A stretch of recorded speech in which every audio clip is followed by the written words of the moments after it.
Assalamualaikum warahmatullahi wabarakatuh.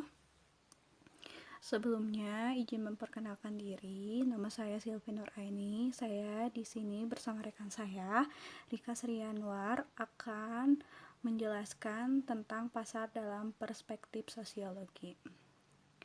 Di sini tentunya kita harus tahu dulu apa sih pengertian dari pasar.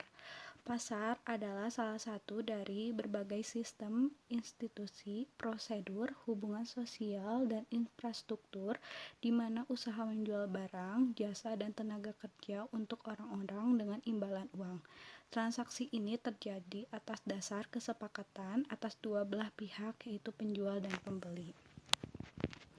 Terus di sini ada unsur penting di dalam pasar. Di sini apa sih unsur-unsur penting di dalam pasar itu? Nah, di sini ada orang dengan segala keinginannya, daya beli mereka, kemauan untuk membelanjakannya. Terus di sini juga ada penjual, orang yang menjual barang atau jasa. Terus ada pembeli juga. Di sini barang dan jasa yang diperjualbelikan. Terus ada alat pembayaran yang berupa uang, cek, obligasi, dan lain-lainnya. Terus di sini juga ada tempat untuk melakukan pertukaran antara barang dan jasa.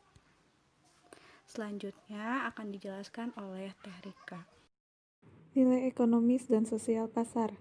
Nilai ekonomi pasar adalah cara memenuhi kebutuhan yang di dalamnya mengandung aspek produksi, distribusi, pertukaran, dan konsumsi sumber daya yang pada dasarnya bermuara pada kesejahteraan masyarakat.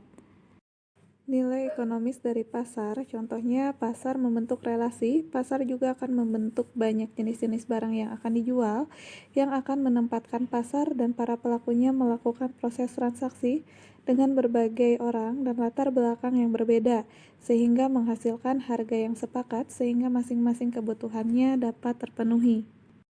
Sedangkan nilai sosialnya adalah meliputi kerangka acuan, variabel, dan indikator serta model-model yang digunakan sosiologi dalam memahami ataupun menjelaskan faktor yang terjadi di dalam masyarakat. Contohnya, dalam pasar tradisional, proses transaksi selalu dilakukan dan dikomunikasikan dengan cara tawar-menawar harga, sehingga membentuk sosialisasi yang terjadi selalu dekat dan akrab antara para pedagang dan pedagang lainnya, maupun para pedagang dengan para pembeli. Selanjutnya, hubungan nilai ekonomis dan nilai sosial dari pasar. Hubungan sosial yang terjadi di dalam pasar adalah bangunan sosial yang lebih menitik beratkan pada aspek ekonomis, dengan tujuan dapat memenuhi kebutuhan hidup masyarakat. Hubungan sosial ekonomis ini tidak bisa lepas dari tumbuhnya persaingan antara penjual yang satu dengan penjual lainnya, untuk barang yang sama maupun barang yang berbeda, namun dalam koridor persaingan yang sehat, dengan tujuan dapat memberi pelayanan dan barang yang berkualitas kepada pembeli.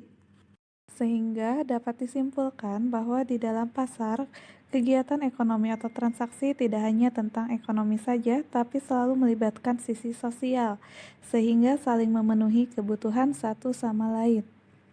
Sekian presentasi dari kami, mohon maaf bila ada kesalahan. Terima kasih. Assalamualaikum warahmatullahi wabarakatuh.